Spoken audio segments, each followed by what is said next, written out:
Got a little bit of football news and a couple of things I wanted to go over. Basketball news too. So hopefully I can get through this podcast today without coughing too much. I've been out of control on coughing for about 3 weeks, and so uh, yeah, just bear with me today, guys. Bear with me. Okay. So starting off with football, I guess you guys all know anyway. The 2023 class of football, they landed a running back by the name of Kendrick Raphael um, from Florida, which is pretty good because he had narrowed his choices to Iowa, North Carolina, and BYU. Um, so those were formidable schools to beat out. He's a four-star running back.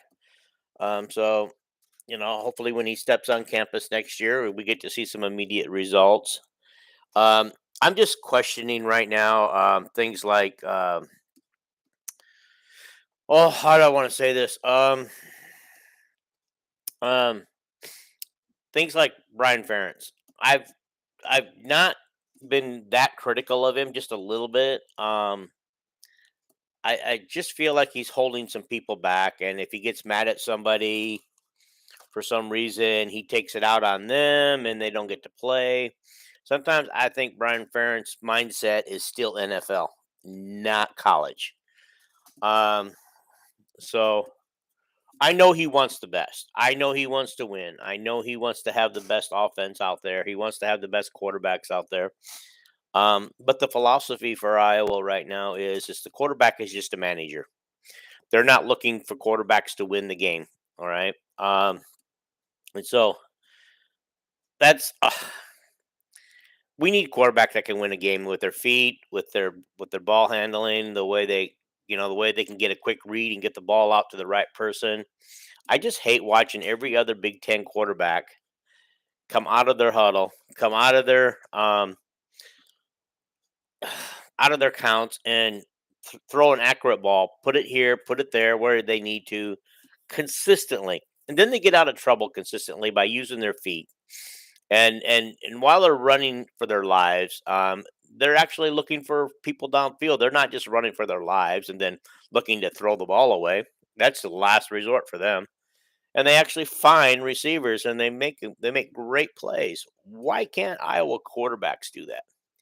Is it the training we're giving them? I don't know. Is it our offensive philosophy? Again, I don't know. Um, I do know that we had one nice year scoring wise, and I don't know if that was defense or not, but in the COVID year of 2020, Iowa scored over 31 points a game. Was that the offense, or was that the offense, defense, and special teams combined? I think the latter is the case. Um, I don't think the offense was as good as we thought it was. But but this is what I wanted to bring up. Okay, Athlon magazine has come out for the summer, and they're a little behind, guys. They're a little behind, and I'll explain to you why they're a little behind the times right now. But Iowa 2021 rankings for scoring offense, 23.4 points a game. That's number 10 in the Big 10. Well, okay, we had four schools that were worse than us, right? Okay, we had four schools worse.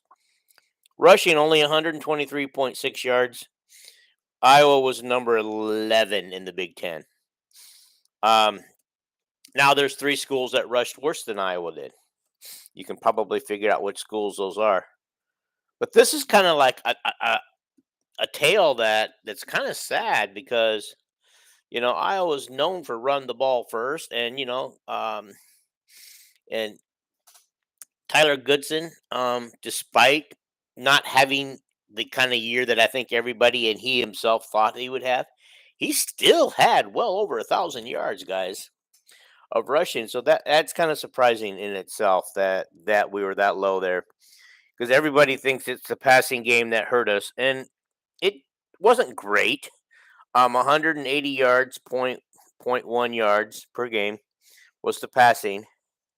and that ranked 8th in the Big Ten. Guys, that means there were 6 schools worse than Iowa in passing. So maybe we didn't have it as bad as we thought we did. Well, then again, I think we did. Um, so, but here's the telltale sign when you put the rushing and the passing together, because the passing actually did better than the rushing did. Iowa's total yards per game was 303.7 yards, for 13th in the Big Ten. Only one school was worse than Iowa. This is not Iowa, guys. That is not Iowa Hawkeye football. Um, you know, even even our quarterbacks. First of all, we have to average well over 200 yards a game. Definitely. I think the rushing has to get up over 150 a game. And the passing needs to get at least over 200. I think those alone we could have the 3 out of the 4. We could have got 3 out of those 4 losses had we been able to average that. Because that we've got the scoring up. The scoring has to be up. It has to get up to at least 30. I don't care what anybody says. We have to have at least 30 points a game, and maybe we'll get that this year. I'm excited to see what they'll do. Okay. But while we're on that, while we're doing the totally bad offense that Iowa had last year, let's talk about their defense. Okay, their scoring defense was 19.2, which was 5 in the Big Ten. Rushing was 114.4 yards a game, which was number 3 in the Big Ten. Passing was 214.5 yards, which was 6 in the Big Ten. And for a total yardage of 328.9 yards, which was 3rd in the Big Ten.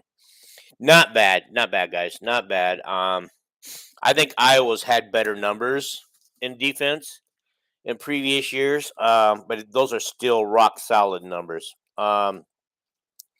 So turnover margin, they were plus 11 on the season, which was just barely 1 a game. It was 0.79, and they were first in the Big Ten and 12th nationally. If you want to know where they were nationally, okay. All right, but going back to some some telling signs about what happened to Iowa last year. Iowa's scoring drive started on the average of its own 41.7 yard line. When Iowa started drives inside of its own 40, it scored touchdowns on 12% of its drives. 12, guys, just 12. That's ridiculous. Okay. So Iowa gave up 14 turnovers in non-garbage time in 2021, while forcing 30 turnovers. That's a plus 16 non-garbage time turnover margin in the season, and a 1.24 margin per game, best in the nation. Iowa's offense struggled to move the ball consistently, averaging a 0.113 EPA per play, 123rd nationally in offense explosiveness.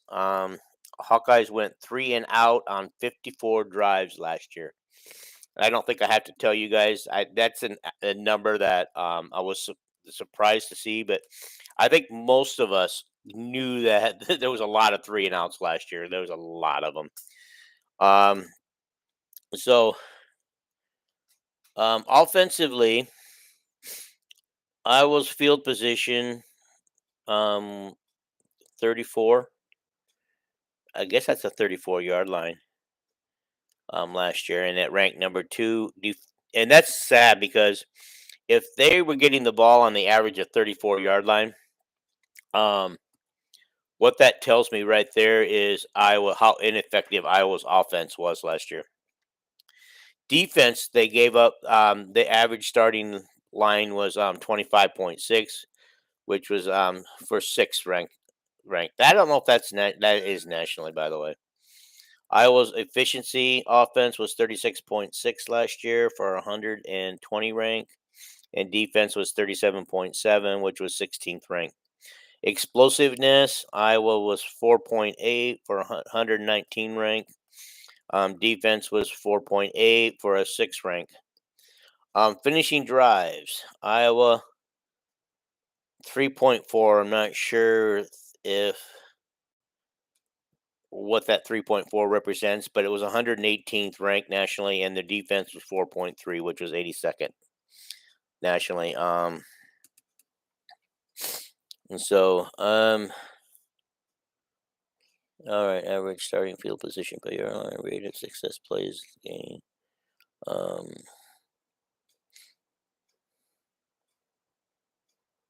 Okay. All right. It appears that the 3.4 means that Iowa averaged 3.4 points a trip on drives, which is not good. Okay, so that's that was why I kind of wanted to talk a little bit about that, just because um that's a telltale sign of what Iowa's offense and defense actually looked like last year. Like the offense was worse than we thought. It wasn't good, even though 6 teams in the Big Ten were worse than us. No, actually, overall, if you want to go per game, only one team was worse than Iowa. So that's pretty sad. So the offense was actually even worse than we thought. And the defense, I don't think, was quite as sharp and as good as we thought they were.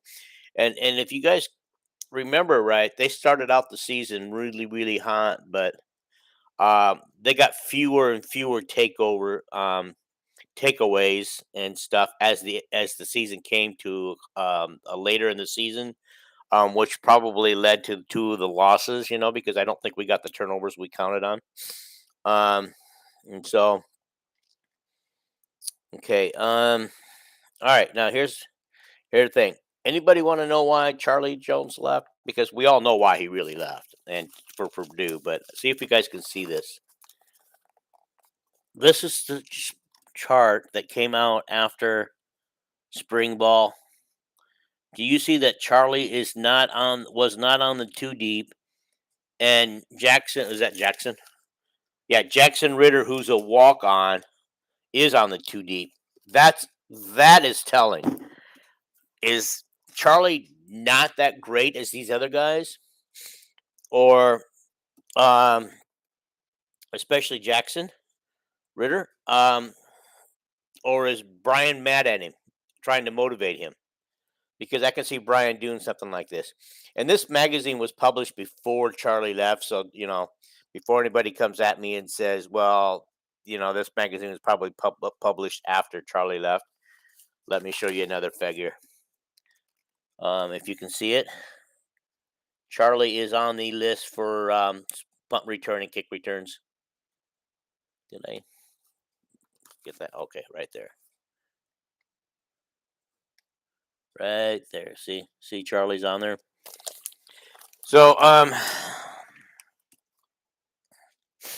so he's on the list for punt and kick returns. How's he going to do at Purdue? I don't know.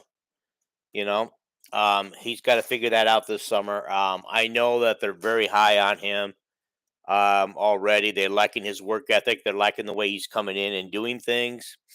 They love it. They love it. They love him right now, and so we'll see what Charlie can do for them.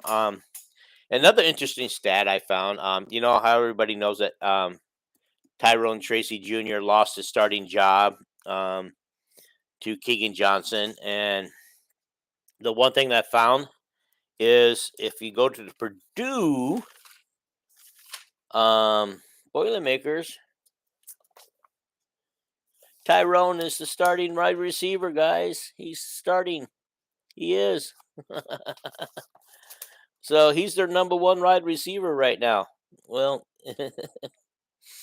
so how's that, guys? How does that make us feel? Did we let a Swiss Army knife get away? Is he working harder than he did at Iowa for to because he has to prove himself at Purdue? You know, um, because my gut tells me one of the reasons why he lost the spot and the reason why he had a lot of drop passes last year was is because I don't think he was working as hard in practice as we think he was. Everything was made out how he lost the starting spot, but he was still out there. He was still out there. Matter of fact, I believe he led the team in plays on the field, even though he didn't come close to being anywhere near getting targets that much. Um, and so, and he showed that he would throw the key blocks for his fellow teammates and stuff like that. He was working hard. He was congratulating his fellow teammates. But what was really going on behind the scenes, guys? What was really going on? Was he thinking that he's such a Swiss Army knife that he wasn't working hard for Iowa anymore? He thought that that job was his because remember when he went to the media days last year in Chicago, or was that Indianapolis? It could have been Indianapolis. It doesn't matter. He talked about how he was going to be the go-to guy. Everybody thought he was going to be the go-to guy. He was going to be the guy that had the huge season, which didn't materialize because again, Sam Laporta became the guy with the most receiving yards. So that also tells a lot about Iowa's offense and the fact how much they depend on the tight end because the tight ends are consistently getting more catches than our wide receivers are. Um, so there's another telltale sign, guys. All right. So Gavin Williams, as everybody knows, is supposed to be our top running back this year. He had 305 yards last year total for 4.7 yards a carry. LaShawn Williams only had 69 yards total for 3.3 per carry, but he didn't get a lot. I mean, he showed a lot in the Kentucky Bowl game. So that being said, here's an interesting stat: Monty Potabon had 76 yards for 5.17 yards per carry. I'd like to look at the yards per carry to see how effective they were. So he actually was the top rusher, although yards per carry wise. Gavin Williams actually got more yards per carry than Tyler Goodson did, but Tyler, you guys know, was always looking for that breakaway hole. He danced for a second and then get sacked behind the line of scrimmage, or maybe not get much yards at all, like maybe less than a yard, or get down the line of scrimmage because he danced. Everybody saw that this past season he turned around from a dancer where before he would just take the ball and he would make a decision and go with the decision he made. This year this past season he danced a lot in the backfield looking for that hole, and once in a while he'd get that hole and has some great breakaways.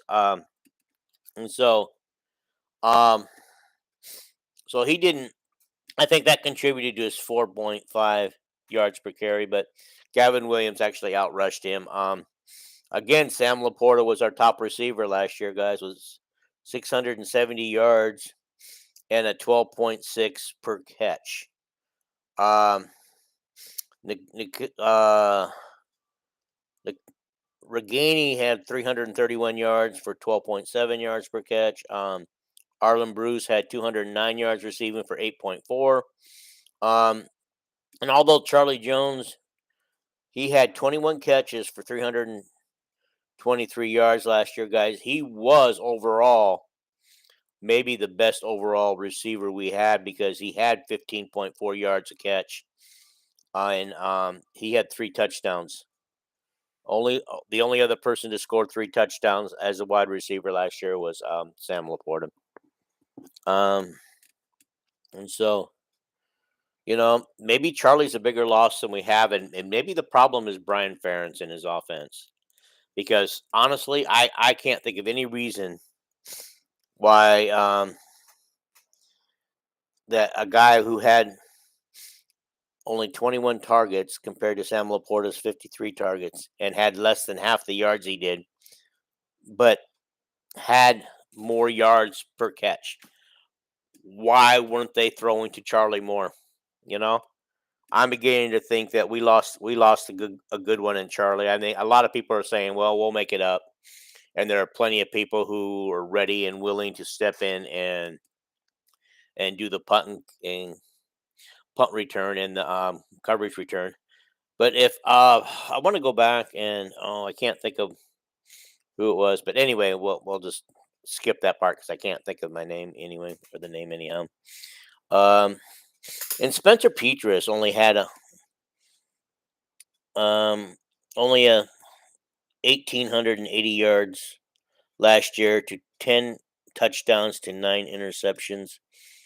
Um, Alex Padilla had 636 yards with 2 TDs to 2 interceptions. So neither one of them were killing it last year, and so that's a given. Okay, so who's going to take over for Charlie at the punt kick return?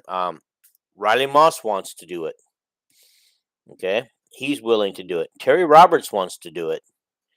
Um, you guys think these guys can get it done? Also, Arlen Bruce, I've been told is probably a possibility.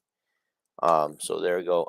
So we got three potential All Americans for this year's team: Jack Campbell, Sam Laporta, and Torrey Taylor. And I saw a thing, and I this was published by Jason Hackwell from Everything Iowa Sports. I don't know where he got it from, but it shows that um, Sam Laporta is a top 5 draft pick for 2023. Wow. I hope he has that kind of season, guys. I really do. Because if he has that kind of season, good things for Iowa are going to take place. Okay. Um, okay. So, and we'll get back into some of the other recruits and stuff and things like that. But that was something I really wanted to hit real quick um, on the football. And so, also, I wanted to hit, and we're going to go over predictions pretty soon.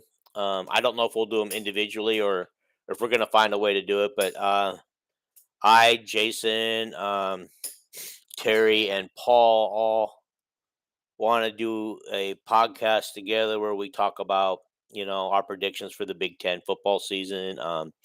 Like the top 3 Iowa players that should come out. Well, I think obviously the media has told us who our top 3 players are, but who will they really be this year?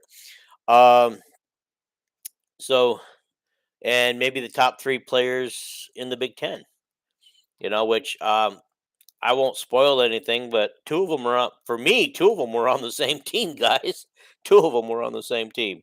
That tells you a lot about that particular team, and I think you guys know what team that is. All right, but I don't want to spoil too much because I don't know if we're going to do this individually or if we're going to still do this. But I know when we get closer to the season, we'd like to do some.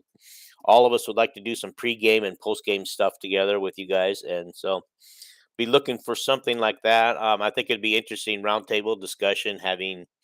I think especially on post game, where all of our thoughts, what did we all see? Maybe we didn't quite see this play the same way, and that will be kind of different. I mean, I look forward to that. I always think podcasts are better if you get 2 or more people on them and have a good discussion going, and so that will take place. So I wanted to talk a little bit about finally. Um, Let before we move on, I guess I didn't realize this, but LeVar Woods in many circles is being touted as Iowa's next head football coach whenever Kirk decides to leave. Can a special teams coordinator can he jump right into the head coaching role? I don't know. Being told by many people that he's a head coach in waiting, so if we don't do something for him, and if he's really that good, he'll be gone to taking a head coach job somewhere. Um, Guys, I just don't. I used to think when they hired Brian as the offensive coordinator that he was going to tell Daddy that we're going to do it this way and talk him into opening up the offense and everything, and that never happened. So since that didn't happen, I don't think Brian should be running our offense anymore. And I definitely don't want him being the head coach because we're going to get more of the same. Same where I just don't understand how the offense being conservative as the way it is balances the defense so much. I'd like to have a great defense and a great offense. Wouldn't that be okay, guys? I mean, wouldn't you like that? Wouldn't you like to hold teams to under 20 points a game and score over 30 a game? I mean, wouldn't you guys want that? I mean, we have a tendency to play to the level of the teams that we're playing. Okay, granted, we didn't play to Michigan's level this year, but the other losses were not that bad. The other three losses on the season were all close losses. Um, we could have won those games if we had just executed a little bit. Got a pass to somebody here and there.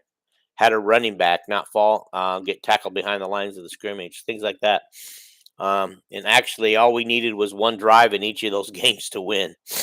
And so my point is what's wrong with having a wide open offense as well as a great defense? Okay. I think last year Purdue had both. They brought in a new defensive coordinator and they were pretty good on defense. And they had a wide open offense. And they bring in the people, and I don't see what's wrong with that. Last year Michigan State did something different. They had defense and a wide open offense, which is not really typical Michigan State. They were more like Iowa before. Okay. Um, Wisconsin's probably close to Iowa too, but they do a better job of executing their offense than we do. But they got those big old brutes on the line, and Illinois is going to get there. Guys. I guarantee you, once Brett gets his people in places and gets everybody on the same page, they're going to look like the Wisconsin teams of old. Um, so yeah, I forgot where I wanted to go with this on this.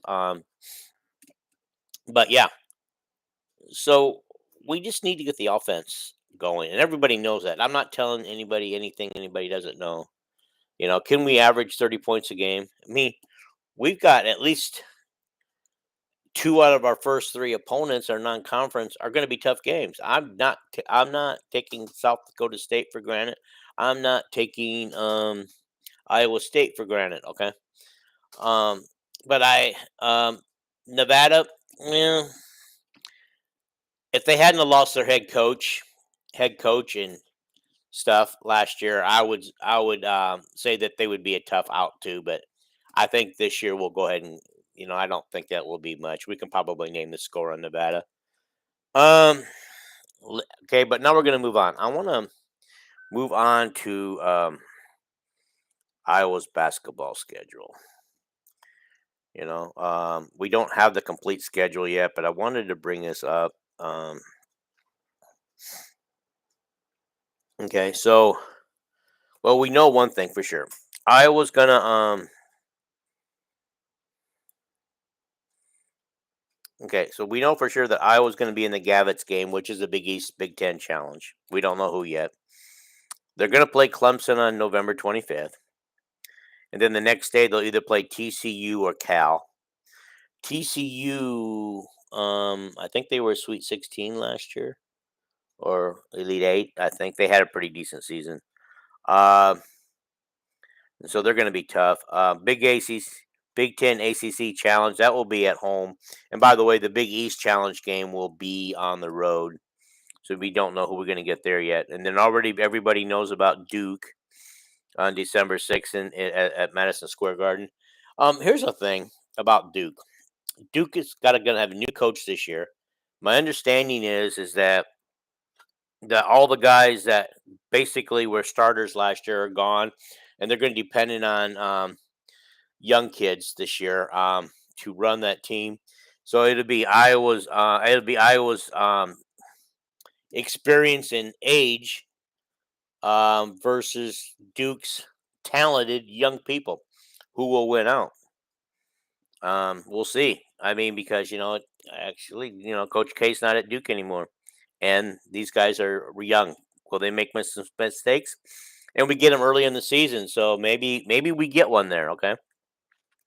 Then 2 days later, after the Duke game, we have to come home and play Iowa State. Iowa State seems to be up to their old tricks. of bringing in all kinds of transfers. That's how they built that team. They build that team on 1 and 2 year guys, and 2 years ago it didn't work. Last year it worked for early in the season, and Iowa State got highly ranked, and then they took a nosedive in the middle of the season, toward the end of the season, and then in the tournament they made some noise. They made the Sweet 16. So they are a Sweet 16. Okay, and so Iowa's got a basketball schedule is going to be pretty solid. So I don't want to hear anybody complain. The question is Iowa basketball team up to the challenge? You know, um, we're gonna see. We're gonna see. Will this team be as good, if not better? I know last year nobody thought anything of this team, and they went on to win the Big Ten tournament title, and I think they took third in the regular season in the Big Ten. So they made some noise last year, guys, more than I think a lot of people thought they would. Um, and that team last year did better than the team from the previous season, which was thought to have more talent on it. And so,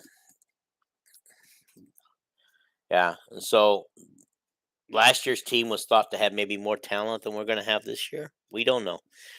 It's exciting because we got some decent young people on the team that they're going to have more playing time this year. We got some decent young people coming in that could contribute, and maybe we're going to see a little more defense out of these guys. I know we saw more defense than we have in the past last year from them. Will we see even more defense this year from the basketball team? We'll find out in November when they tip off the season. And so yeah, they got some cupcakes on their schedule, by the way, guys. They still do. They'll have 11, I believe, 11 Big Ten. I mean, 11 non-conference games for a total of 31, and they're going to play 20 Big Ten games. I'm still not a fan of 20 Big Ten games. I think that had a lot to do with why I thought maybe at first that would toughen up the Big Ten teams for the NCAA tournaments, and they would be more tougher than the other teams who weren't playing 20 games. Um, but honestly, let's get real. It just wore these guys out. These guys didn't have any energy. And most of the Big Ten teams didn't show a whole lot in the tournament last year, and the Big Ten is getting shut out in the Final Four consistently, guys. I think they got to rethink that. At least get down to 18 games, or I'd still go for the 16 games. I still think we should go for 16 games, but everybody's sad because it'll be an imbalanced schedule. It's still an imbalanced schedule with 20, but it gets you closer, I guess, than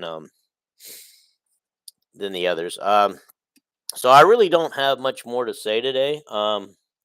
I want to thank you guys for watching, and before I get out of here, hit that subscribe button. Like and follow. Um, like and follow on Facebook on our Iowa um, Iowa Hawkeye Sports Facebook page. We're still pushing toward 3K. I'm not sure why we're not getting over the hump. I don't know if it's a Facebook thing or what the deal is, because we've been at 2.9K for about a month and a half now, and I know we've signed up more than 100 players or members since then. So I'm not sure what's holding us back. I don't know if it's a Facebook thing or a glitch or what, but let's get to that 3K. Let's get that thing to switch to 3K, guys. Uh, we can do that. I know we can do it on both the Facebook page, and let's get some more subscribers here on YouTube. I got a long ways to go to get to my goal of 1,000. I don't know if I'll ever get there, but you guys, if you share this with your friends, your Hawkeye friends, and you like what you hear, share it with them, and let's put it on your pages, put it on your home pages, so all your Hawkeye friends can see it, and say, hey, this guy knows what he's talking about. He can talk, and he only take about 35 minutes of your time. Anyway, guys, I'm going to get out of here, and I got some moving to do. The cough held out, thank goodness. But I got to do some more moving here now, and And if the cough will hold out, I got to go to work tonight. Chris Stapleton concert at Mechanics Bank Arena tonight. It should be busy. It should be a jam packed concert, and will keep us on our toes tonight. So hopefully I can pull that off tonight. Okay. Anyway, I'm out of here. You guys take care. Have a great Hawkeye day, and remember, the football season is really getting close.